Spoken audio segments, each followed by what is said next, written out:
In this video, we're going to look at the subject of color correcting photos. We're going to take a very average photo and see if we can correct that photo and make it worthy of hanging on the wall. Of course, you need to bring your image into PhotoPaint. You can either start in Corel Draw, of course, and then bring your image straight into PhotoPaint, or you can acquire an image direct from PhotoPaint. Up to File and down to Acquire Image and choose Acquire. This assumes that you have a scanner and software already connected. In my particular case, my scanning software looks like this, and the important thing is that I've chosen a 300 dpi resolution because we're scanning in a photograph. Now, the other thing we're going to look at as well is scanning from actually a color negative, and you'll notice here the output resolution I've chosen is 2400 dpi. Now again, your scanning software may look very different to this, but the important factors are 300 dpi if we're scanning a photograph, or even higher, or if we're going to scan a negative like this, 2400 dpi or higher. Well, let's have a look at the end result. This first image is a scan of the actual photograph we received from the store, and this second image is the scan of the negative. Now, at first look, it definitely looks like the photograph is slightly more appealing, but actually it's quite underexposed, it's lacking in colour, and the skin tones and the colour of the sofa are really very incorrect. So the Photoshop, they've applied their own colour correction. But let's quickly have a look also at the tone curve.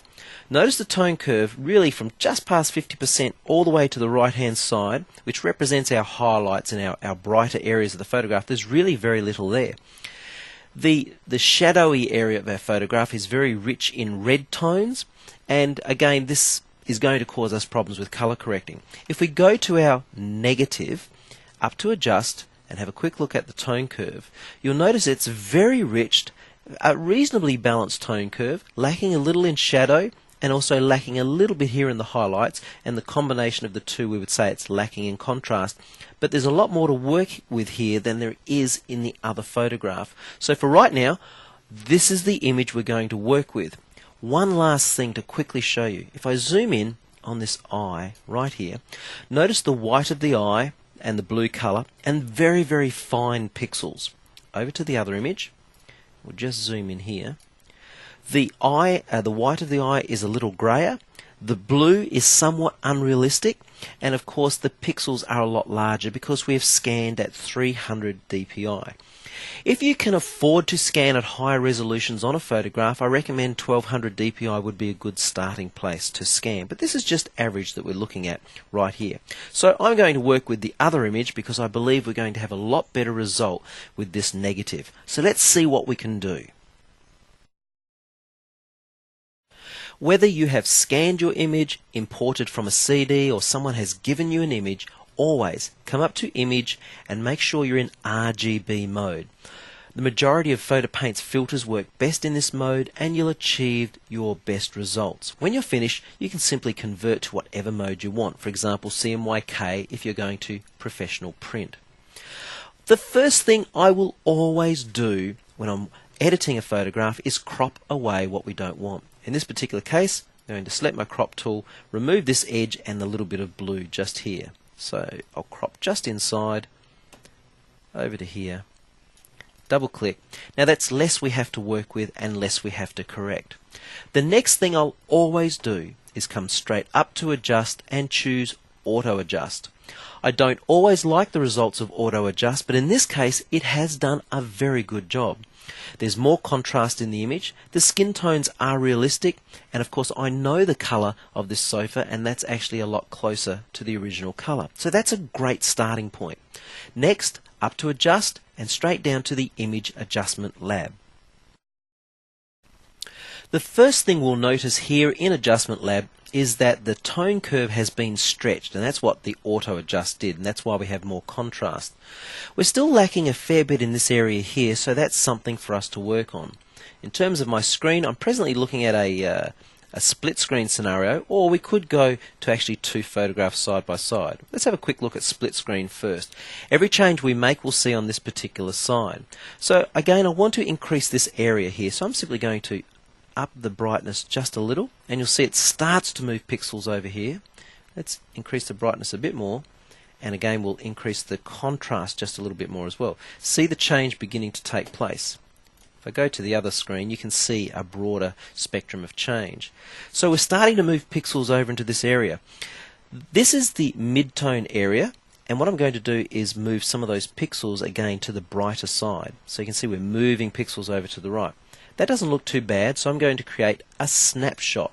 So that's my first correction that I want to maintain and come back to and look at some point in time. I'm still going to brighten this a little and have a look at what that does. And the other thing I might consider doing as well here, let's just zoom back out, right click on my original, and in fact I'll zoom a bit more specifically. The other thing that we might look at doing here is adjusting the tonal color a little. I'm going to increase the tint to the green side, because what that will do is that'll interact with the magenta and the reds, etc., and create a little bit more of a tan type look. So I'm going to create a snapshot there. I'm also going to zoom in a little bit more just on the face. So if we increase the temperature to the warmer side, again that turns up the tan value. But here's an interesting thing. If we begin to desaturate these values and just pull out a little bit more until the hair just starts to lose some of that tan value, that to me looks a little bit more realistic. Now look at the curve. It's a little spaced, and we're getting close to posturizing the image, meaning that we've got gaps of pixels in our curve. We really do want a perfect curve with no gaps in the curves, but I think considering the strength of our resolution here, we'll probably be okay with this. And that's not too bad a looking curve. A better curve would be without those stripes in there. So let's create a snapshot of that, and then we'll have a quick look at our first one, and then our second. It's still not too bad, and the tone curve again is not too bad. The third one I think is more realistic, so I'm going to go with that one and click OK. So there you go. To me, the skin tone is more realistic because I know what he looks like. The tone colour in the couch is better, and of course the colour in the hair is also a lot better. What we need to do now is correct all of the flaws in the photograph, like dust and scratches, etc. There are a few tools at our disposal that will help us remove dust and scratch. One of those is if we come up to Image and down to Correction, we could choose Dust and Scratch, and that does a general remove of dust and scratch. The end result can be a slight defocusing of the image, so I'm going to do this a slightly different way, and we're going to look at the tools that we have available here under the Touch Up Tools flyout. We've got a couple. First of all, red eye removal. We've got some red eyes here. The clone tool, which we'll look at in another video, and the touch up brush tool. So first of all, let's go with the red eye removal tool, and we'll zoom in. We'll zoom in on these eyes here. Select the tool again. By default, the tolerance is 3, and you can experiment with what tolerance you want. But what's important is make sure your nib size is the same size as the red. If I put my finger on Shift, mouse click, keep my mouse down, I can actually resize the nib, as you can see there.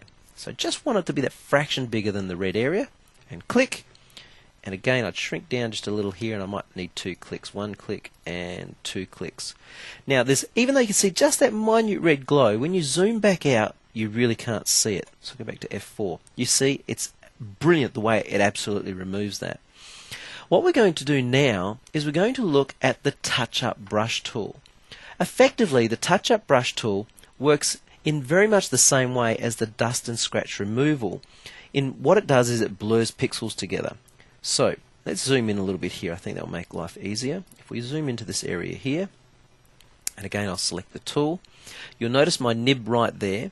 It's best to have your nib just fractionally larger than the spots you're trying to fix. By default, medium will be set, and we could go a little stronger, higher, because we've got such a high resolution. Now, as I click on a spot, 1 click, look at that, the spot is being removed. Isn't that absolutely brilliant? So what it's doing is it's taking all of the pixels inside of my nib area, and basically it's blurring them together. So the little white spots are being covered by the pixels around it because their color is being blurred into that spot.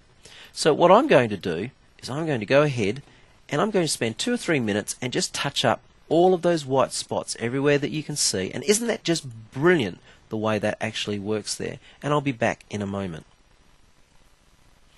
I have spent around 3 minutes really just clicking on all of the little white dots in the photograph, and doesn't that now look like a much better image, one that I'd be happy to put into a frame right there. But what I'd like to do is show you a couple of other effects. In many ways that is my finished corrected photograph, but I do think we can do a lot more with this. Let's have a look at what else we could do. I'm going to have a little bit more fun using the same tool, the touch-up brush tool. We're going to use it in a very different way. Make sure your strength is on absolutely the highest strength, and we want to go up to a setting of, in my case, I'll go to a maximum nib setting of 500. Now I'm going to use this to absolutely blur the entire background. Just try and stay away from the edge of the subjects. If you go over a fraction, it's really not going to matter. And what this will do is, as we blur the background, it'll actually make our subjects appear more to the front, but also they'll simply become more the focus of the image. Now all I'm doing is just doing a lot of clicking, and then I'll reduce the nib size, finger on the shift key, and just click and drag my mouse back. Now all I'm going to do is just quickly go around the outside of my image like that, and I'll just go ahead and finish this off. I'm just in the last phases. I'm just zoomed in quite close, as you can see, and I'm just going around that edge, and this has taken me almost a minute, not too long at all. And I'm fairly much done there. And F4, maximum zoom. What do you think of that effect? Now I actually think that looks really good. It's better than simply having that sofa in the background. One last thing I'd like to quickly show you, and it's a quick mask and change of the background. So if I select the Mask Tools flyout, and we're going to just select the Magic Wand Mask Tool. We want to be in additive mode, which means every time we add a mask, it becomes part of the entire mask. So click additive mode, go with the standard tolerance of 10. We're simply going to click, and you'll see the mask begin to appear. Now click close to your subjects, but don't actually click on your subjects. Now this is relatively easy to do. Now as you can see, we've picked up the face color there, so Control Z, I'll undo that, and we'll just try to make sure that we avoid that. We've got it again this time, and we might just lower our tolerance down a little, because what the Magic Wand Mask Tool does is it samples the color that you click on. Just undo that until the face is gone. It samples the color that you click on, and then it goes and looks for colors within the tolerance range, and then it will add those to the mask basically. And there we go, that's a bit better. Now we've got a number of holes in here, which is very easy to work with. We go up to Mask, come down to Mask, Outline, and Remove Holes. How are we looking? That looks fairly good. It's fairly tightly hugged. Now I am doing this very quickly for you, and usually if I was masking something I would probably spend a little bit more time, but I just want you to get the idea. I want to blur the mask just a little so that it doesn't affect our subjects. Up to Mask, Mask Outline, and Feather. I'll reduce the feather down to around about 10 pixels, and we'll run on average. Click OK.